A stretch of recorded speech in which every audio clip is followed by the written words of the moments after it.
اختي. السلام عليكم ورحمة الله تعالى وبركاته، متتبعين الأوفياء، متتبعين جريدة رأي المواطن.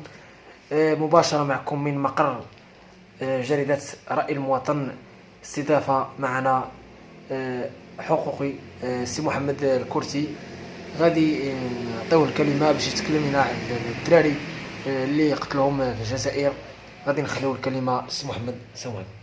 السلام ورحمة الله. هذه استضافة في قلب المقر ديال جريدة رأي المواطن سي محمد. أولا السلام عليكم ورحمة الله تعالى وبركاته. محمد كورتي، رئيس المنتدى الوطني للحريات وحقوق الإنسان الإعلامي على مستوى مدينة الدار البيضاء وأيضا على المستوى الوطني.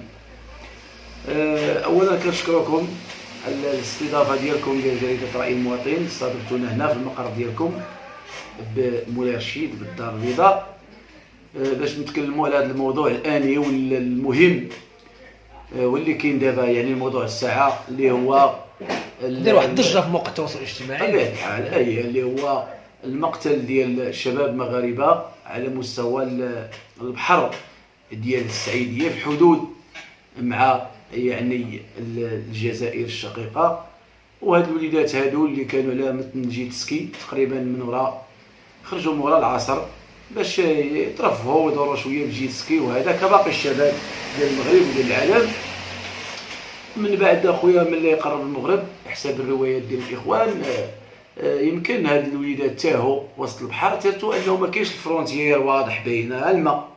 هما عند بالهم راهم في المدينه السعيديه ويد بهم دخلوا شي شويه يمكن على مستوى المياه ديال الجزائر، وبدون رحمه وبدون شفقه البحريه الجزائريه تيرات فيهم بالقرطاس. اللي نجا اللي هرب بحال واحد هرب من وجدان كاس اللي جا وحكى الروايه راه هرب، واللي تعطب مسكيره تعطب، واللي تقتل وتلاح في البحر راه تلاح، واللي شدوه راه شدوه. يعني هما داو معاهم واحد ميت لحد الساعه ما عرفناش المصير ديالو، والاهل ديالو راه كيتسناو اليوم على مستوى وجده باش يستقبلوا الجثه ديالو باش يدفنوها، على الاقل يبردوا شويه، ولو انهم ما غاديش يبردوا ولكن على الاقل يتوصلوا بالجثه ديالهم يعني ويدفنوها بعداكم كوارا. مهم راه الولد ديالهم ها هو راه دفنوه وصلوا عليه صلاه الجنازه واستقبلوا باش نكمل هذه واستقبلوا هذا. والوليد الاخر اللي هو تعطب يعني بالرصاص ديال الغدر ديال العسكر ديال الجزائر على مستوى المياه تما ديال السعيديه. كنتفاجئوا بان عوض باش يلقى العنايه والتطويب والاهتمام والانسانيه ويرجع لبلادو كيشدوه تما وتيحكموا ليه بعام ونص، يعني بسرعه قياسيه، وكأن الدوله هذه يعني في هذه الاحكام وفي هذه الديمقراطيه وفي هذه الحقوق وفي هذا تبارك الله وصل على النبي زعماك، يعني كيعطيو واحد الصوره للعالم بان راه واحد الدوله اللي لا اله الا الله محمد رسول الله. وايضا هاد الشباب المغاربه راهم راه عندهم جنسيه عاوتاني فرنسيه، وبالتالي هما شباب مغاربه وفرنسيين. اليوم هادو راهم ضربوا المغرب وضربوا فرنسا، والشباب يعني كيبغيو يروجوا هذوك الجزائريين بان هاد الشباب باغيين يدخلوا تما، باغيين يديروا حكا، ربما باغيين يديو المخدرات او يجيبوا شي حاجه، وهذا كلام خاوي.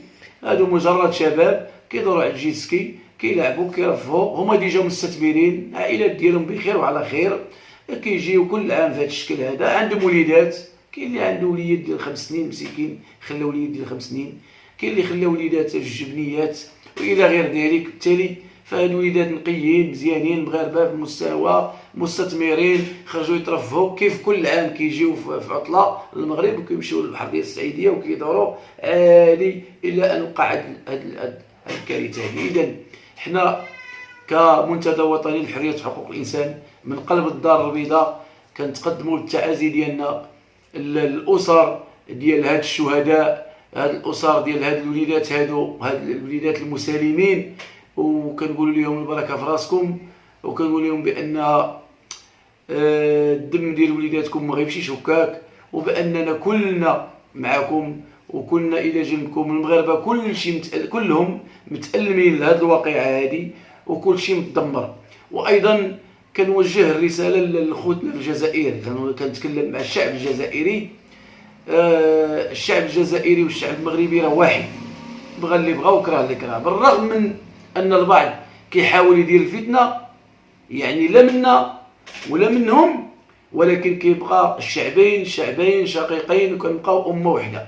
وكنقولوا للشعب الجزائري راه ما خاصكمش تقبلوا بواحد القاده اللي كيعطيو الاوامر ديال القتل، ما خاصكمش تقبلوا باش خوتكم شباب مغاربه يعني على مستوى البحر ديال السعيديه كيدوروا كيلعبوا كيضحكوا ويجيو العسكر ديالكم ويتينوا فيهم. حنا كمغاربه ما نقبلوش ان العسكر ديالنا يتيري في وليداتكم، ما نقبلوش ان العسكر ديالنا يقتل وليدات جزائريين في البحر كيدوروا جيتسكي كيترفهوا في اطار واحد العطله وداك الشيء ما نقبلوهاش. وزيدون العسكر ديالنا ما يديرش هذا الشيء، لان كاينه تعليمات ديال الملك محمد السادس رئيس الامبراطوريه المغربيه العظمى، اللي دائما من خلال الخطابات ديالو ودائما كيوجه التعليمات ديالو للمسؤولين وكيعطي ميساج للشعب المغربي باش دائما نواظبوا على السلم وعلى السلام وعلى التعايش وعلى المحبه مع خوتنا الجزائريين. وقال جلاله الملك واحد العدد المرات، ولكن للاسف الشديد الرساله ما كياخذوهاش المسؤولين الجزائر لانهم متحكم فيهم. والمسؤولين ديال الجزائر كيحاولوا ما امكن الهيوا الشعب بالصراع ديالو مع المغرب، الهيوا الشعب بهذا الشيء هذا، عوض باش الشعب يعني يفكر في الثروه ديالو